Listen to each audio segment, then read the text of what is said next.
I am Waya. This is your call to awaken. There is a moment many people never speak out loud. It doesn't arrive like collapse. It arrives like subtle disorientation in everyday life. You are still functioning, still showing up, still doing what life requires of you, but something feels slightly misaligned underneath it all. Not dramatic, not catastrophic, just off. Like you are present in your life, but not fully inhabiting it. You wake up in the morning, and for a brief second, everything feels normal. And then the weight returns. Not as sadness exactly, but as distance, a kind of quiet separation from yourself. And you try to name it. I'm tired. I'm overwhelmed. I need to get my life together. But none of those explanations fully touch it, because what you are actually experiencing is not simply emotional fatigue. It is disconnection from your own presence. And this disconnection has a very specific feeling. It is like watching your life from slightly behind your own eyes, like something in you is observing instead of living. And in that state, a thought begins to form, not loudly, not consciously, but steadily. Something must be wrong with me. And once that belief forms, it becomes the lens through which everything is interpreted. If you feel anxious, you are broken. If you feel numb, you are broken. If you feel lost, you are broken. But what if none of that is true? What if nothing in you is broken at all? What if you are simply not fully connected to what you are? Most human suffering does not begin with life. It begins with interpretation. We are never really taught how to read inner experience. We are taught how to manage it, control it, suppress it, correct it, optimize it. So when something uncomfortable arises inside us, the mind immediately assigns meaning, not as signal, but as identity. I feel bad, therefore I am bad. But feelings are not identities. They are not verdicts. They are signals inside a living system, and signals only become suffering when they are misread. Let's slow this down. When anxiety appears, it is not proof of damage. It is a signal that attention is scattered across too many directions. When emptiness appears, it is not proof of failure. It is a signal that something meaningful is not being felt or lived. When numbness appears, it is not brokenness. It is often the nervous system stepping back from overload. But the modern mind does not speak in signals. It speaks in judgment. So everything becomes personal. Everything becomes about identity. But nature does not operate that way. A wave is not broken because it rises and falls. A forest is not broken because it enters winter. A body is not broken because it cycles through states of energy and rest. These are not failures. They are expressions of a living intelligence moving through form. And you are part of that same intelligence, not separate from it. So if you are not broken, what is actually happening when you feel disconnected? You are not disconnected from life itself. You are disconnected from the felt presence of life happening through you. Life continues, thought continues, emotion continues, breath continues. But attention becomes fragmented, pulled outward into memories, future projections, self-analysis, social comparison, internal narration. And slowly, something very important happens. The center of experience becomes less attended to, not gone, just not noticed.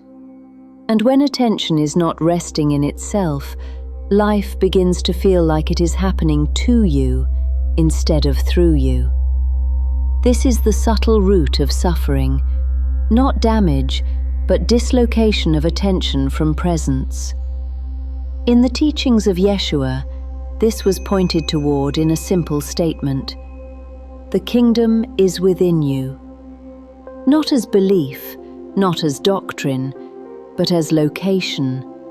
A reminder that what you are searching for externally is already present internally, as the awareness through which all experience is known. You are not trying to reach something, you are learning to notice what is already here. So how does reconnection actually happen? Not through effort, not through fixing, not through becoming something new, but through recognition. Right now, something in you is aware, not aware of a thought, not aware of an emotion, but aware that experience is happening at all, that awareness itself is present. That awareness is not stressed, not broken, not confused. It is simply here, and it has always been here, even in anxiety, even in numbness, even in overwhelm. It never left. What changes is not its presence, but your attention toward it. When attention is fully absorbed in thought and emotion, awareness of awareness fades into the background. Not because it disappears, but because it is not being noticed. And the moment you notice it, even faintly, something begins to shift. A softening, a quiet loosening, not of life itself, but of the internal contraction around it. You do not become someone new, you become less divided, and in that less division, something very simple becomes obvious. You are here, not as concept, but as direct experience. You can see this disconnection most clearly in ordinary moments, like waking up in the morning.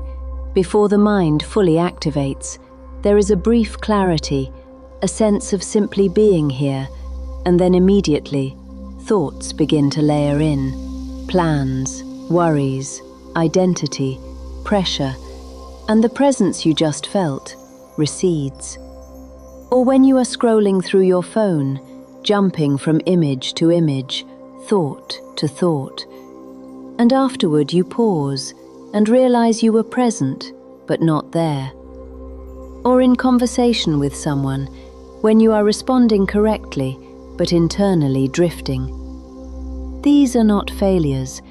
They are moments where attention leaves presence and returns later, slightly disoriented.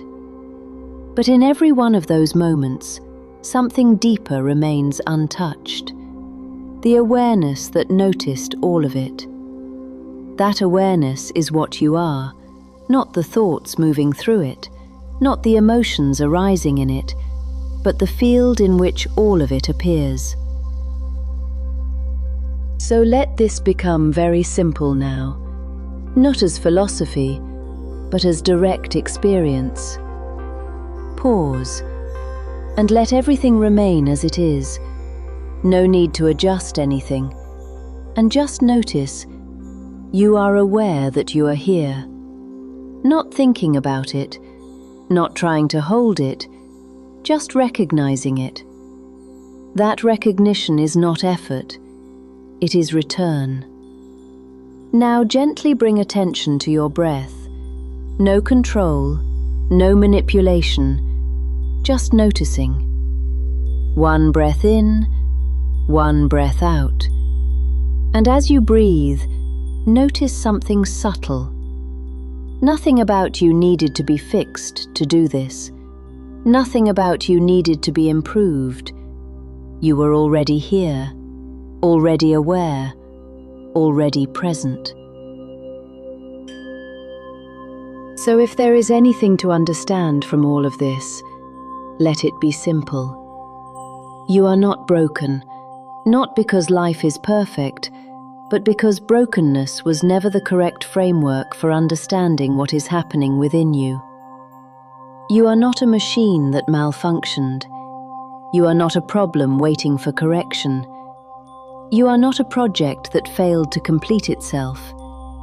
You are a living field of awareness that sometimes forgets itself and remembers itself again. And what you have been calling disconnection is not exile. It is simply the beginning of return. So if you are here, listening, you are not behind. You are not lost. You are not too far gone. You are exactly where remembering becomes possible again. And if this resonates, you may continue deeper into this path, into awareness, into presence, into the quiet rediscovery of what has always been here, not as belief, but as recognition. And when this ends, do not rush away immediately. Just sit for a few extra seconds. Let the noise of interpretation settle, because what you were looking for is not something you reach, it is something you notice when everything else becomes quiet enough to see it. The path continues here. Walk when ready, remember your light and rise in wisdom.